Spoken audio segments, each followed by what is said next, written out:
जितना हो सके गुरुजनों को सुनो। आजकल एक चीज और हो गई है,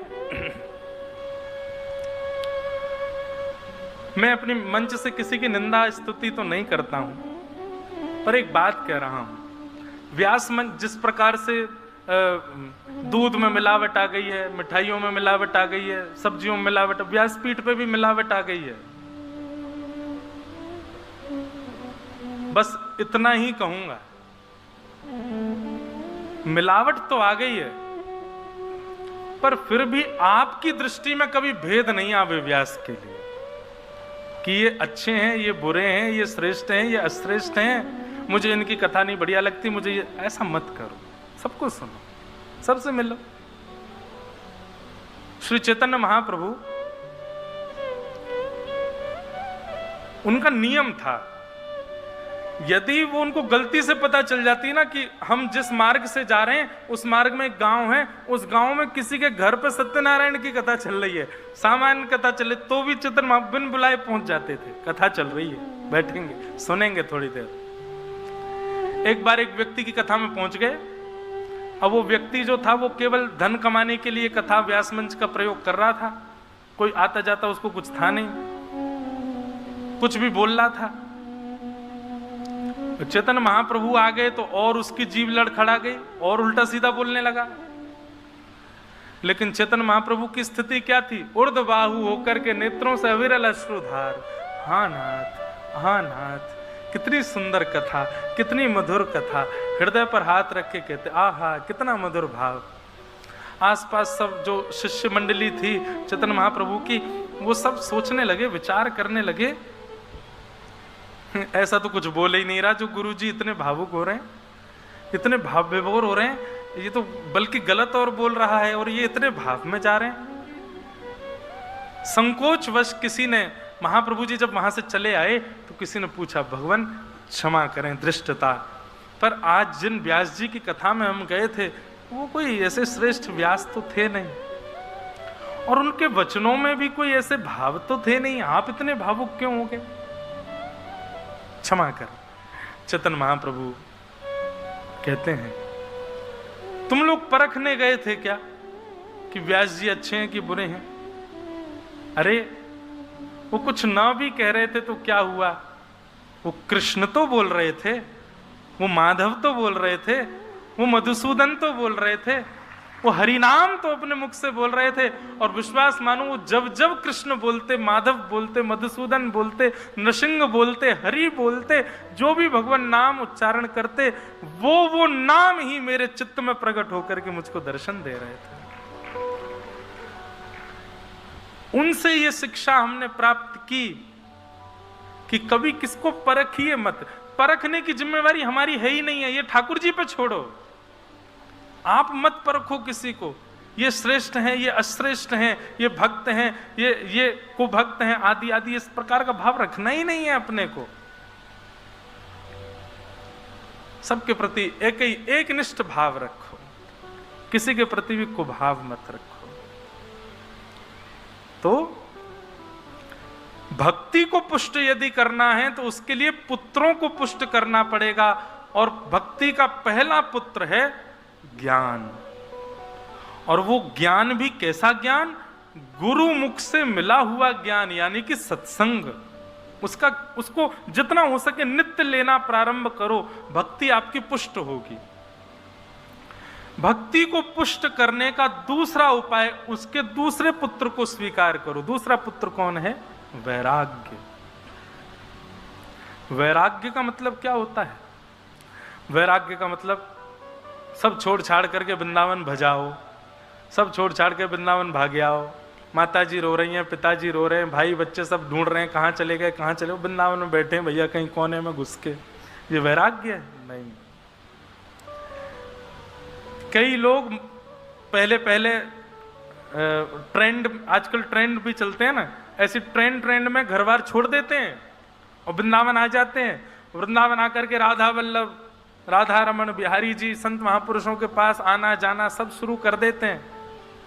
पर फिर एक दिन आता है, रो रहे होते हैं, माँ की याद आ रही है, पिताजी की याद आ रही है, बच्चों की याद आ रही है, पत्नी की याद आ रही है, अपने व्यापार की घर की रोटी की याद आ रही है, दाल सब्जी की याद आ रही है। ये वैराग्य नहीं है। बताओ, हमारे माइक कम पड़ गए, वो छोटा सा बालक बोला आप सब पीछे देखने लगे हैं? इधर देखो, एक निष्ठ होके कथा सुनो सब लोग। तो वैराग्य का मतलब वस्तु का त्याग नहीं है। मैं कथाओं में कहा करता हूं, वैराग्य का मतलब वस्तु छोड़ देना वैराग्य नहीं होता है। वैराग्य का मतलब वस्तु से चित्त को हटा लेना, यह वैराग्य है। यह वैराग्य है। 56 भोग सामने रखें, आपसे कोई खा लो, अब इच्छा तो बहुत हो रही है कि खा लें, मन तो बहुत हो रहा है कि हलवा देखो लग तो बढ़िया रहा है, देसी घी में बना होगा। ये रसगुल्ला के ऊपर दो केसर के दाने दिख रहे हैं ना, इतना मन हो रहा है कि बस ले लें दो मुख में। लेकिन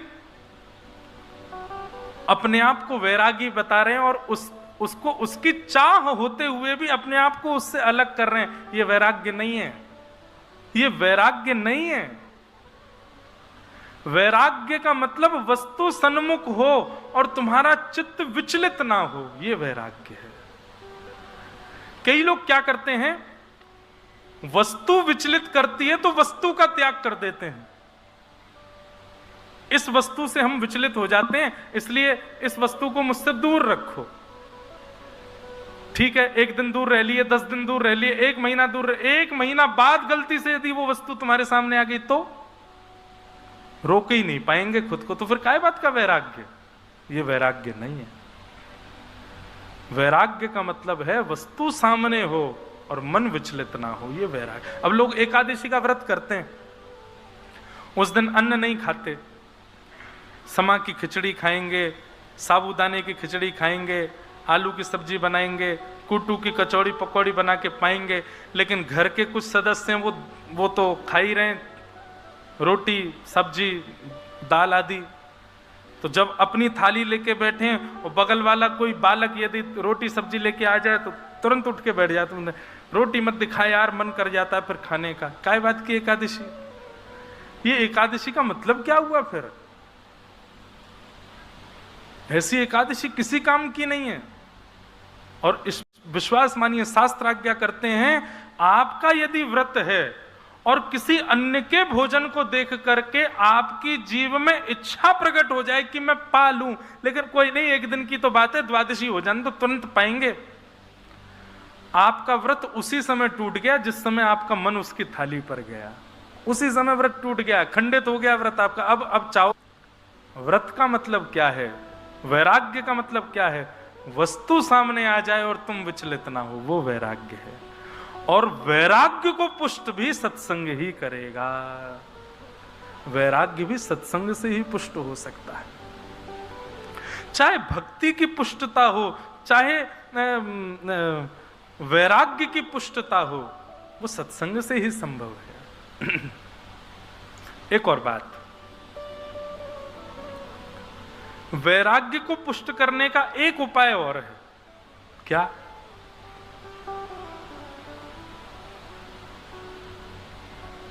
उस स्थान का, उस वस्तु का, उस भोज्य पदार्थ का, उस वस्त्र का, उस व्यक्ति का त्याग कर दीजिए जो भगवत संबंधी ना हो।